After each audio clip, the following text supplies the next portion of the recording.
Ei gente, tudo bom? Então hoje eu venho falar com vocês um pouquinho sobre erro médico, que é um tema que muitos de vocês pediram para eu comentar aqui no canal. Eu vou tentar ser um pouco mais objetiva em explicar as definições e tudo mais. Não vou ficar falando de nada pessoal, nada assim. Eu sei que vocês sempre pedem para eu ficar falando conta de caso seu, experiência sua, mas eu já falei várias vezes aqui que eu não posso falar de pacientes, eu não posso falar de casos específicos, então eu não falo. Então eu não vou falar de nenhuma experiência minha, de ninguém que eu conheço, nada assim. Então não façam perguntas de ordem pessoal minha, de conhecidos, que eu não vou relatar casos assim, tá bom? Existem principalmente 3 formas de erro médico. Eu vou tentar explicar mais ou menos pra vocês, porque às vezes até pra mim é meio confuso. Mas basicamente tem a negligência, a imperícia e a imprudência. A negligência é quando o médico deixa de tomar uma conduta que devia ser tomada, e geralmente não é por falta de conhecimento, é por um descuido mesmo. Então um exemplo seria um médico que está há 36 horas de plantão, por exemplo, tem algum paciente com alguma infecção que está entrando em choque séptico e o médico não percebeu isso. Não percebeu que a pessoa está piorando, que a pressão está caindo, que a frequência cardíaca está ficando mais alta.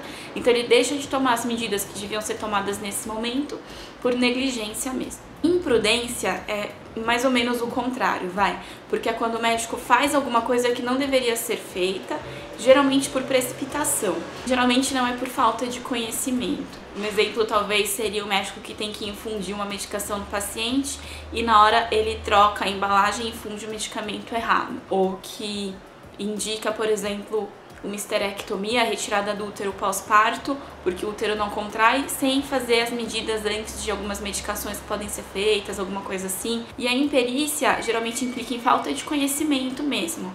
Então não foi um descuido que fez o médico fazer uma coisa errada ou deixar de fazer alguma coisa. Por exemplo, o médico que faz uma histerectomia, tira o útero de uma mulher. Eu tô dando muito exemplo de ginecologia porque eu sou ginecologista, mas o médico que tira um útero de uma mulher e aí tem alguma complicação de sangramento, ou faz uma fístula entre a vagina e a bexiga, tem alguma complicação cirúrgica. E aí quando vai ver, esse médico, por exemplo, não era um ginecologista, ele era um médico generalista que não tinha nenhuma especialização e foi fazer esse procedimento sem ter o conhecimento técnico necessário. Outro exemplo disso que sai muita coisa no jornal é, por exemplo, essas complicações que estava tendo de plástica de nariz ou de botox que estava sendo feito por odontologista. E aí começou a surgir essa questão se o odontologista tem a capacidade técnica de fazer esses procedimentos. Negligência, por exemplo, vou dar outro exemplo de negligência para ficar tudo ali na ginecologia obstetrícia. Num parto que a cardiotocografia, o exame do coração do bebê, está indicando que o bebê tem sofrimento fetal, o médico teria que fazer, por exemplo, um fórceps ou uma cesárea, e ele não faz, deixa o bebê nascer e o bebê nasce com alguma complicação. Isso pode ser uma negligência, por exemplo. Ou se o médico teria que fazer um fórceps e ele deixa de fazer o fórceps porque ele não sabe. Isso poderia ser uma imperícia. Ou o contrário, o bebê tá com o exame do coração bom, a cabecinha tá no tamanho bom, tá num tempo bom ali do período expulsivo e o médico coloca um fórceps sem indicação, só para ser mais rápido, e aí a mãe tem alguma complicação em decorrência disso. Isso já é uma imprudência, por exemplo. Então, esses são os 3 tipos principais de erro médico, os 3 jeitos que dá pro médico errar ali, falando mais das coisas técnicas mesmo. Mas o que eu acho que gera mais discussão nisso é que a medicina não é uma ciência exata. Existem complicações que acontecem que o médico pode ser um médico experiente, que seguiu todas as técnicas corretas, fez tudo o que tinha que ser feito, não fez nada a mais nem a menos do que devia fazer e ainda complica. Por isso que a defesa do médico nesses casos de processo geralmente é muito baseado em literatura. 2 coisas, prontuário e literatura. O prontuário médico porque é onde está registrado o que aconteceu.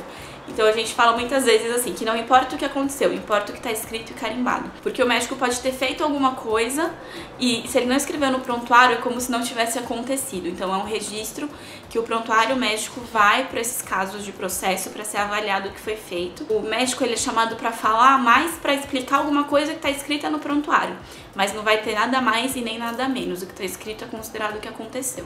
E na literatura médica, porque existem taxas de complicação que são aceitáveis, digamos assim. Então, por exemplo, o médico que vai fazer uma histerectomia, uma retirada de útero de uma paciente, e uma complicação possível é fazer uma fístula, um trajeto entre a vagina e a bexiga. E aí a paciente começa a perder xixi pela vagina e tem que fazer cirurgia para reconstruir. O médico pode fazer todas as técnicas certas, ser um médico experiente, não fez nada mais nem a menos do que devia ser feito, e isso ainda acontece. Nesse caso, se o processo for acontecer, vai ser revisto todo o prontuário e vai ser visto na literatura qual que é a porcentagem de fístula que acontece nesse tipo de cirurgia que é aceitável. Então, por exemplo, a cada 100 casos, em um caso tem fístula.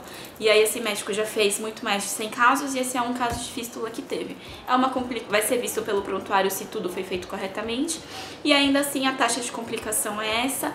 A taxa de complicação desse médico está dentro dessa média da literatura.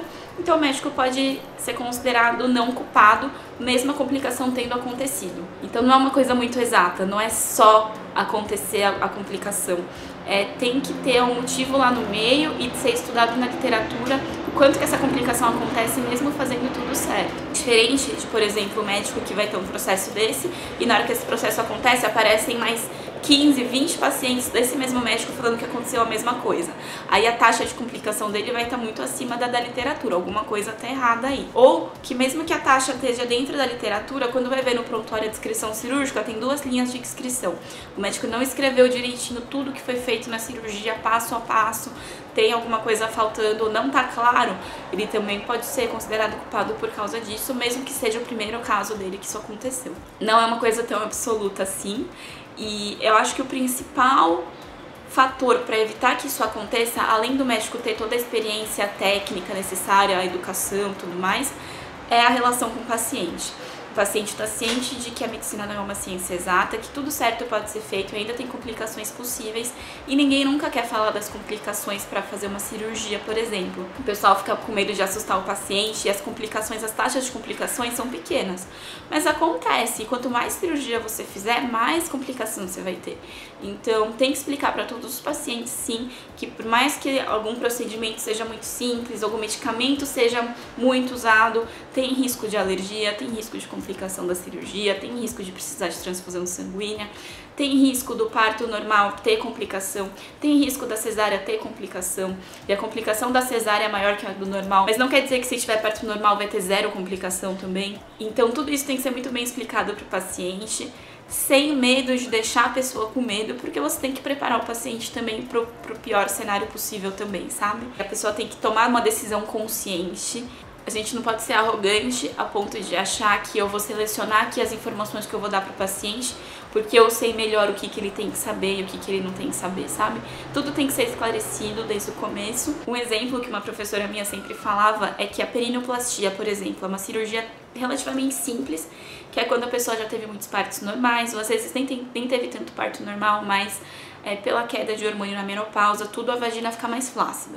E daí tem a cirurgia da perineoplastia, que é muito simples, você dá anestesia, abre um pouquinho a mucosa da vagina, dá um ponto para ela ficar mais fechada e fecha a pele por cima. É uma cirurgia composta de tipo, sei lá, 4 pontos no total que você vai dar, sabe? E geralmente a cirurgia é feita para pacientes que têm uma queixa em relação à vida sexual, sabe? Que tá com a sensação de que a vagina tá mais larga, tudo mais. Então é uma cirurgia que é feita, que ela é muito simples. Mas você tem que explicar que como você vai dar um ponto lá, tem a chance daquele lugar ficar dolorido e ficar com dor naquele ponto, mesmo fazendo tudo certo. E é uma cirurgia que você tá fazendo pra pessoa ter mais prazer na relação sexual e vai deixar ela com dor. Ao invés de deixar que um leve desconforto, vai trocar isso por dor. A taxa dessa complicação é baixa, mas existe. Você tem que falar para o paciente que existe, sabe? E tem paciente que fala, não, tudo bem, eu quero mesmo assim. E se depois a pessoa fica com dor, ela estava ciente. É totalmente diferente de você não explicar isso, fazer a cirurgia e depois a pessoa ficar com dor e ficar achando que foi você que fez errado. Se você explica e deixa tudo claro desde o começo, evita muito essas coisas de erro médico. E geralmente quando tudo foi explicado desde o começo, mesmo que a paciente fique com dor, depois ela continua voltando no médico que fez a cirurgia, porque é o médico que deixou tudo claro desde o começo e que vai continuar lá tentando ajudar a resolver esse problema que é meio difícil, mas que tem algumas técnicas pra ajudar, sabe? Então é isso, gente. Espero que tenha tirado um pouquinho a dúvida de vocês. Como eu falei, não vou ficar falando de experiência pessoal minha nem de outras pessoas, porque eu acho que não é o caso e eu acho que é errado. E um parênteses aqui, hoje em dia, infelizmente, tem muito advogado de porta de hospital. E é sério, se você vai na frente do HC, tem muito advogado dando cartão que fica caçando supostos erros médicos pra fazer algum processo, sabe? Geralmente quando isso acontece eles perdem porque muito obviamente não foi erro, é consequência da doença, consequência do caso, coisas que estão dentro do aceitável, igual eu expliquei. Mas é tipo toda uma corrente de profissão que tá aparecendo, de profissionais especializados nisso e em atrás de jeito de processar médicos, sabe? E nos Estados Unidos isso já é muito bem estabelecido, e no Brasil tá começando agora também a ficar essa moda de processar médico por qualquer coisa pra tentar tirar um dinheiro da onde dá. E isso causa uma coisa que é os médicos começarem a fazer seguro contra processo, e existe. Você faz o seguro que você paga todo mês e se você for processado, o seguro paga até tantos mil no processo, sabe? E aí muitas vezes é mais fácil só falar pro seguro pagar do que ter que enfrentar todo o processo inteiro, e muitos médicos acabam fazendo isso mais nos Estados Unidos, mas tá querendo começar no Brasil. Tem muita gente que fala que tem jeitos errados, tipo subversivos, mas jeitos que alguns advogados conseguem descobrir se o médico tem seguro ou não e de ir atrás de processar esses médicos especificamente porque sabe que eles vão pagar, porque eles já estão pagando o seguro mesmo, então é mais fácil pagar isso do que um advogado e tudo mais. Toda uma corrente de formas de ganhar dinheiro que tá crescendo aí, infelizmente, nas costas dos médicos. Mas é isso, gente. Espero que vocês tenham gostado desse vídeo. Se vocês gostaram, clique em gostei pra mim. Não deixe de se inscrever no canal pra mais vídeos. Não deixe de me seguir nas redes sociais, Twitter, Facebook e Instagram. Tá tudo aqui embaixo. Tchauzinho e até a próxima.